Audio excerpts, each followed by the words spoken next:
Isa pang tip kapag nagda-drive kayo ng sports utility vehicle, syempre, kailangan i-consider nyo rin yung laki ng sasakyan. Hindi ka pwedeng mag-drive lang na mag-drive ng sasakyan na hindi mo kino-consider yung width ng sasakyan na ginagamit mo. Kasi pwede kang makatama ng ibang sasakyan, lalo na yung side mirror.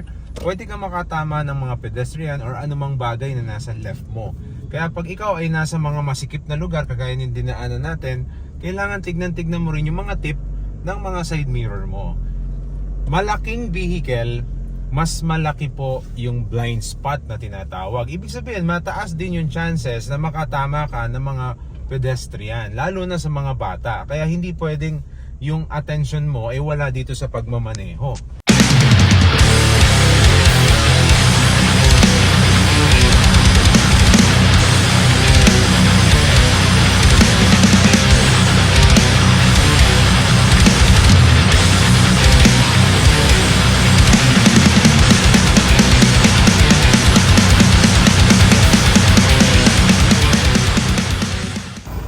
Ito ang Toyota Fortuner 2023 model, color black.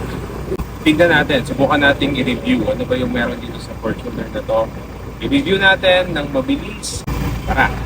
Isa pa sa mga safety features ng sasakyan na to, meron siyang indicator dito.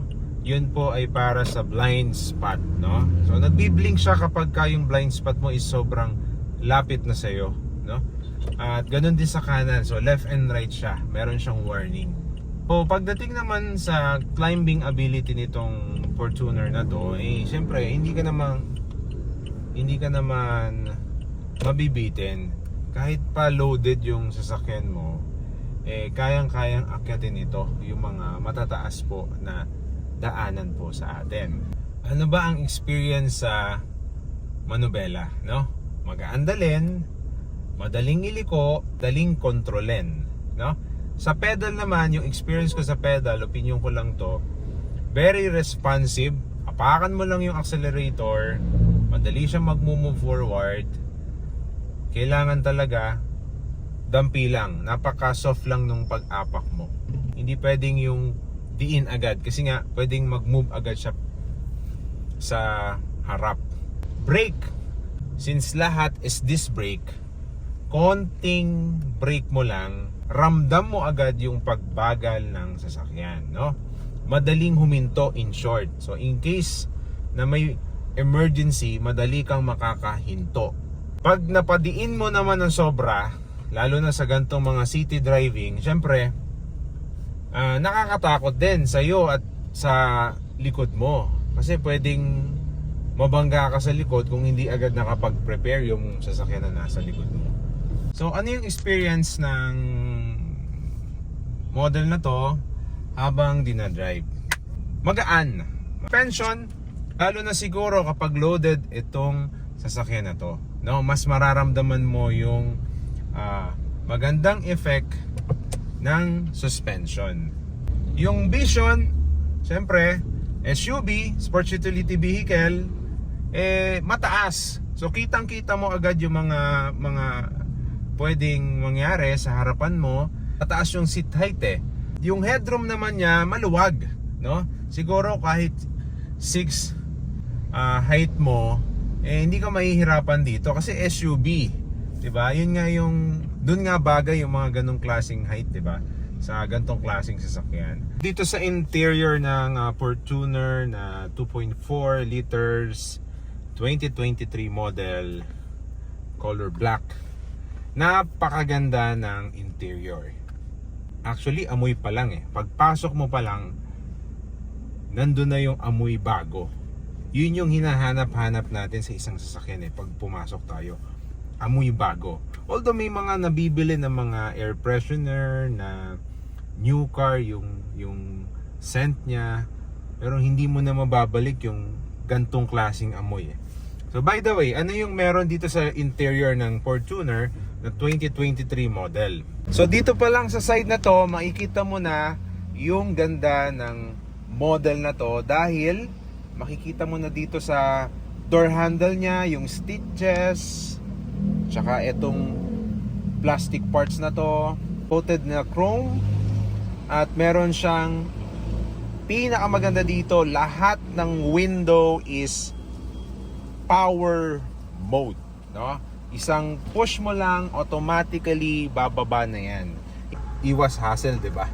Portion na to, nandito rin yung control para sa side mirror.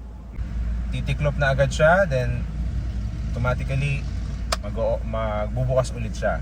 So, di ba? So, sa ibang version, di ba?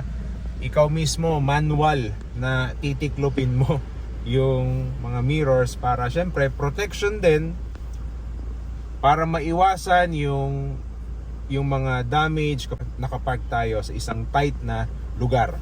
Ito rin, makikita mo rin yung control ng side mirrors, yung proper setting niya. Siyempre, ito tip lang, di ba?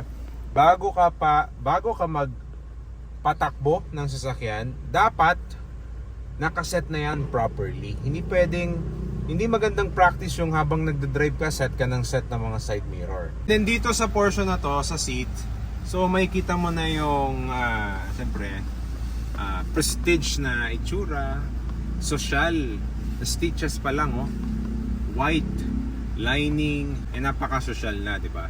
Tapos ito yung mga seat adjustment, so same pa rin sa mga kotse, no?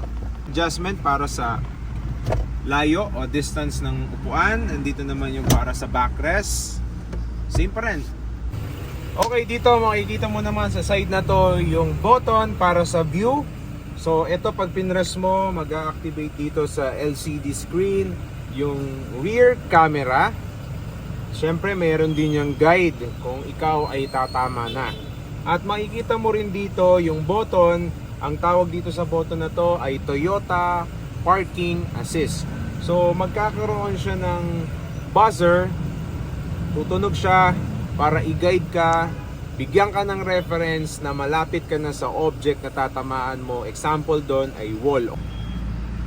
Yan, dito sa meter panel nakikita mo na agad yung mga basic information. Ito yung tachometer, revolution per minute, 1,000 to 6,000, pero 4,500 RPM pa lang, nandun na yung red band. So, siyempre, huwag kayong aabot dyan. At kasama dito, yung temperature indicator.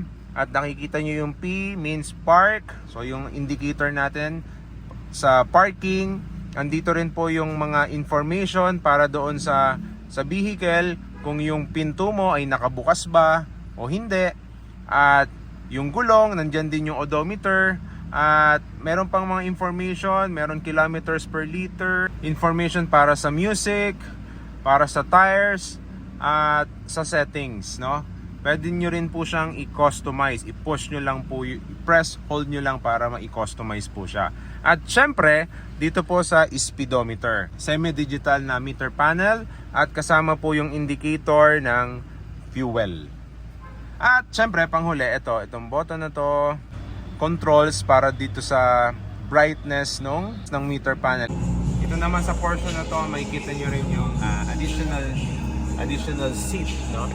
Pwede nyo i-tiklop yung upuan, maluwag yung space, andun yung tools, standard tools, andyan yung tools, andyan yung tools niya, jack, tire wrench na tinatawag.